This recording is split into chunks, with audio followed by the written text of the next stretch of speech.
What is going on, Guardian Gamers? It is Deeds, and we are back, and in this video we are talking about Tarrabah. That's right, post-nerf Tarrabah.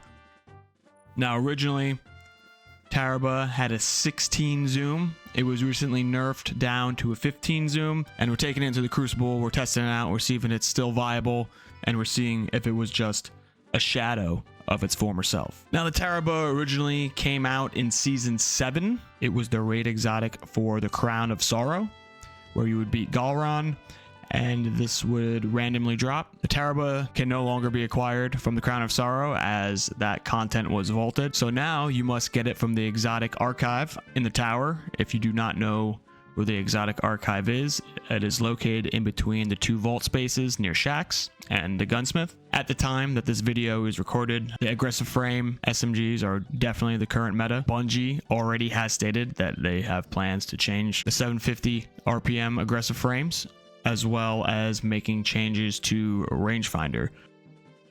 All right, let's get into Tarrabah. The exotic perks are Ravenous Beast and Bottomless Appetite. These two perks work hand in hand. This weapon stores power when dealing or receiving damage. So when you're in a gunfight, when you're shooting, when you deal damage with Tarrabah, as well as receiving damage while wielding Tarrabah, it's going to fill up a gauge in the left-hand corner of your screen. And when this fills, you can unleash Ravenous Beast by holding your reload button. I'm currently on PC. My reload button is R. Bottomless Appetite, dealing continuous damage, extends the duration of Ravenous Beast. So pretty much you're going to unleash Ravenous Beast, and what that does, it speeds up your RPMs and literally just dumps your mag out, and it gives you an insane TTK. I believe it's around like a 0.33 TTK. This thing has the potential to eliminate everything. Think like Thanos, Infinity Gauntlet, snapping, erasing half of everything. This has the potential to eliminate Guardians just as fast. Now, I've played Peacekeeper Titan for years. Way before it was cool, way before it was meta, way before the Immortal even existed. I definitely recommend pairing Tarrabah with Peacekeepers if you're a Titan. Now, I'm quite the connoisseur when it comes to SMGs. As you can see, I have an Immortal rangefinder killing wind. I did not get target lock.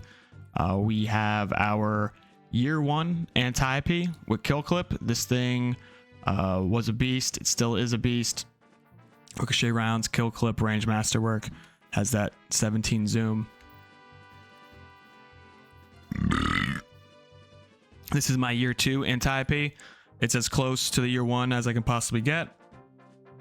This no longer drops, but I did get SC Hollow, High Cal, Slideways, Kill Clip, Range Masterwork. Has that 17 zoom. Threw on a counterbalance stock to get that 100 recoil direction. The thing still shreds. We have our God Roll Multi-Mock that you can see. Almost 6,000 kills. This is Model 8. Accurized, Dynamic Sway, Iron Reach, Range Masterwork. I absolutely love this thing. And then I've been using the Huckleberry all of Season 20. For PvE, this thing absolutely shreds in PvE. I love it. Funnel Web, also a great SMG I've used a lot. I have a God Roll Out of Bounds, max range with full bore, ricochet, range masterwork. This column is disgusting. Dynamic Sway or moving target or perpetual. And then I have rangefinder or tap the trigger or swashbuckler. So I think this thing might be nerf proof. We'll see what happens in the future. It's a 900, not so hot right now. Definitely the little brother to 750s currently. The title, this was given to me at the start of Guardian Games. This is just your curated role. I was lucky enough to get Range Masterwork, which is awesome. Messed around with it a bit in the Crucible. A very good SMG. This is my Shire's Wrath Adept. We got Extended Barrel, Accurized, Tunnel Vision, Kill Clip. We got a Handling Masterwork. Can put Adept range on it. We're only at 92 range. Pretty good. It's the best one I ever got. Ikelos SMG. I never put a kill tracker on this. But this is a 1.0.2. This I used to rock Seraph rounds. This was pre-nerfed Seraph rounds. Now you don't get the extra zoom. Accurized rounds it is. I don't really use this that much. I did have tap the trigger and Vorpal. This thing melts supers with Vorpal weapon. Borrowed time. I messed around with this a bit. Hammer Forge, Ricochet, Range Masterwork, Feeding Frenzy, Rampage. Any role with Rangefinder has eluded me. Ever since this existed, I'm very upset. I'm still trying to find one with Rangefinder. And this is my max range: Hero's Burden, Hammer Forge, Armor Piercing, Fragile Focus, Iron Reach, Range Masterwork. This thing's pretty good. All right, enough of that. Let's get into Tarrabah. Tarrabah, even though it does not have Rangefinder and it only has a 15 zoom, if you remember back in January, Bungie updated weapon archetypes. They increased the damage and aim assist fall off at 0 range by 30% and reduced damage and aim assist fall off start at 100 range by 10%. The Tarrabah does have a 30 stability stat. This isn't too bad, because once you start hitting under 20 stability, that's when you really see an increase into your flinch. Anything under 20 stability, you'll notice your recoil and your flinch resistance is actually going to decrease, causing you to flinch and flail and have a bad time, not be able to stay on target. This has a 30 stability stat, which is fine. It doesn't kick too much. I have noticed it does have a little bit of a kick, but it's manageable. It's definitely controllable. Has a 40 handling stat. My opinion, that's pretty low, but it doesn't matter if you're using Peacekeepers. Peacekeepers maxes out your handling stat. Has a reload speed of 35. I checked light.gg. It's about a 2.2 second reload speed, which is pretty slow. You're definitely going to want to use a loader mod, maybe even 2 loader mods, based upon what you're using in your kinetic slot.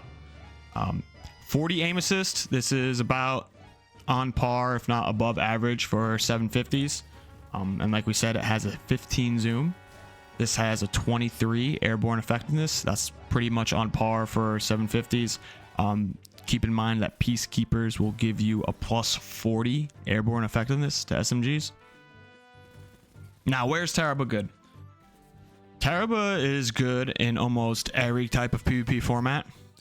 It's phenomenal in Rumble. It's great in competitive, and it's also great in sixes. This is because of its potential to chain kills so quickly with Ravenous Beast. Your Ravenous Beast indicator will probably fill up after about 2 gunfights, 2 full gunfights. So you get into one engagement, you shoot, you deal damage, you take some damage, you get the kill. You're going to fill your bar up about half. Your second engagement, you should fill that bar up to complete, and then you hold your reload button, and then you unleash the Ravenous Beast. Right, so what this does, like I said, it fires up your RPMs, and it's just a bullet dump. Right, it's a bullet hose, it's a bullet dump. All right, you're dumping on enemy guardians in the Crucible. It's nuts, and it's absolutely races in 0.3 seconds. This thing is a monster. It's a beast. It literally has Ravenous Beast in the name. Now, how does it compete with something like an Immortal? It competes very well with other 750s, with the Immortal, with the Ikelos. I didn't notice coming up short in range at all when compared to the Immortal. Also know that Bungie is planning on changing Rangefinder. They are planning on changing 750s. Because this is an exotic weapon, I feel that it might be in a safe spot compared to something like the Immortal, which is just running rampant right now. Just because it's an exotic, I kind of have some faith that it will stay viable through any kind of sandbox changes that they do make. But I've been wrong in the past. I could be totally wrong. This thing could suck in a couple of months, but currently this thing is definitely still in the meta for sure. Definitely a top tier option. Now, I know some of you may not be able to farm trials. You may not be able to find a team. You may not be able to do it solo. So, as an alternative, if you really want a really good 750 SMG, you can play PvE. You can do raids, right? It's now guaranteed with 240 Spoils of Conquest. You just have to do the raid. Root of Nightmares with Nezarec gives you spoils. You're going to want to farm it enough to get 240, and then you can cash this in at the exotic archive in the tower. Let me know in the comments if you've been using Tarrabah, if you really like Tarrabah. Let me know if you hate Tarrabah, if you think it sucks now. Let me know if you think it's going to suck in the future, or let me know if you think it's going to be nerf proof, right? I have a feeling that Tarrabah is going to be nerf proof. Doesn't have rangefinder and it's an exotic. They might want to keep it up in the meta because of that reason. Exotics should be strong. They're exotics. It's easy access, right? You just got to do some raids. You don't have to grind too much in PvP. If you're a guy that kind of likes to dabble in PvP a little bit, but you don't have the time to play trials, you don't have the time to grind, you don't want to, you know, go through that headache, get Tarrabah. It's very good. It's still very good. And I think it's still going to be good in the future. Thanks for stopping by. Make sure you hit that like button. Make sure you drop a comment. If you're not subbed, why not sub? I'm out. Take it easy.